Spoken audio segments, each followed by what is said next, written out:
সাবুর খিচুড়ি। মোটা দানার সাবু 2 ঘন্টা মতো ভিজিয়ে রেখেছি। দেখুন দানাগুলো বড় হয়ে গেছে।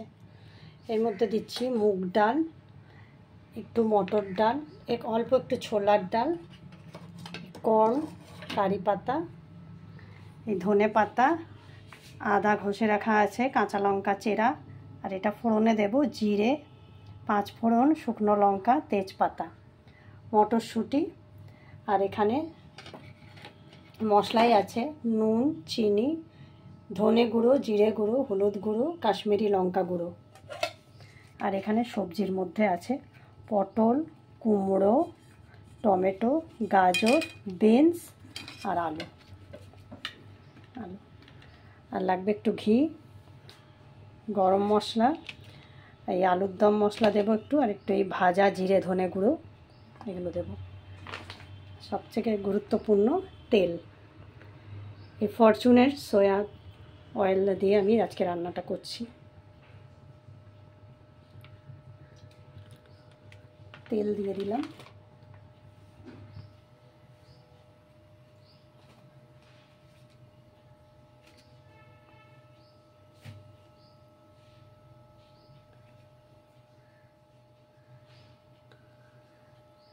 এটা ফোড়নে দিচ্ছি 5 ফোড়ন, জিরে, গোটা জিরে, একটা শুকনো লঙ্কা, একটা তেজপাতা।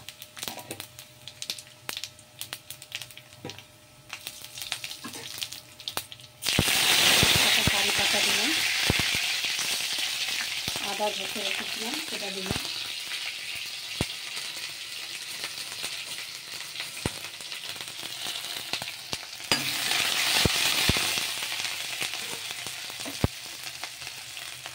এর এই সবজিগুলো দিয়ে দিচ্ছি।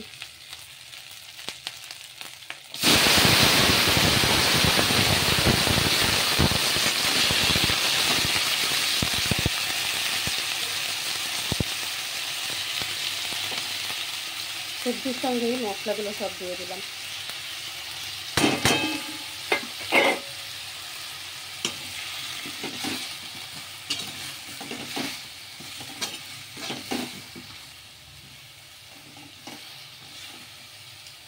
একটু ভাজা ভাজা হয়ে যাবে।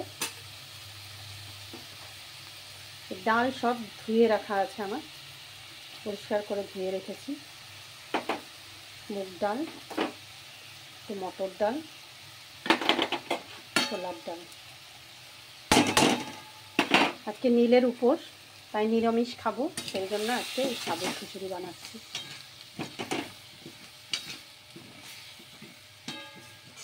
বাঙালিরা অবশ্যই জানেন সবাই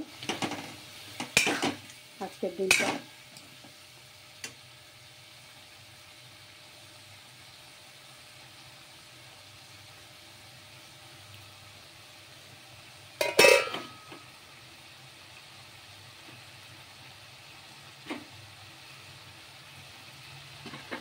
মটরশুঁটি, একটু কর্ন, কারি পাতা,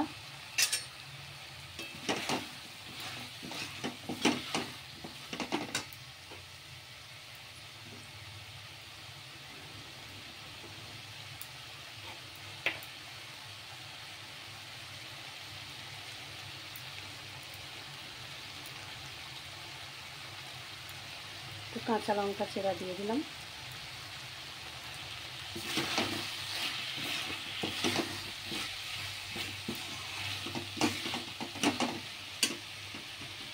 একটু জাস্ট নেড়ে ছেড়ে এবার সাবুটা থেকে দিয়ে দিলাম।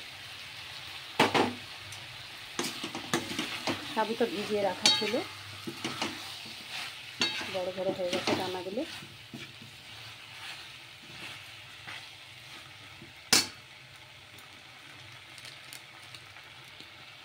এবার দিচ্ছি একটু আলুর দম মশলা। এটা অপশনাল, আপনারা নাও দিতে পারেন, আমার কাছে ছিল তাই দিলাম।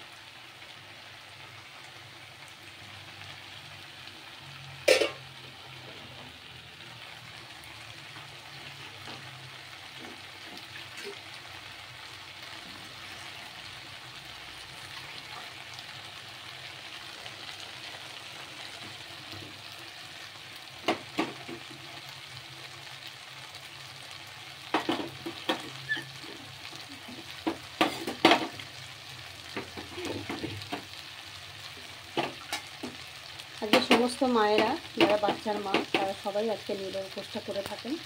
বাঙালিদের কথা বলছি, অবাঙালিদের ব্যাপারটা আমি ঠিক জানি না অতটা। বাঙালিরা আজকে এই উপোসটা করেই থাকেন বাচ্চাদের মঙ্গলের জন্য।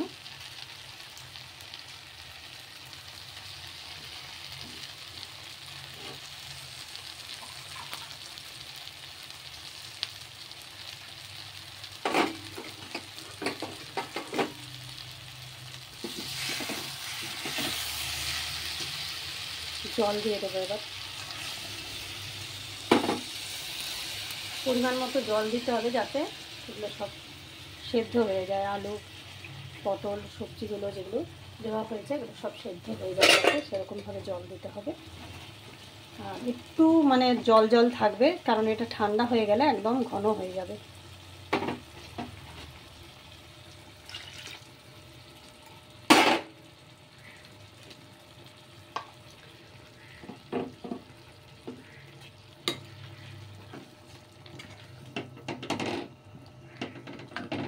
এভাবে এটা সেদ্ধ হবে, এটা হতে এখন সময় লাগবে অনেকক্ষণ, প্রায় 15-20 মিনিট টাইম লাগবে এগুলো সেদ্ধ হয়ে সমস্ত।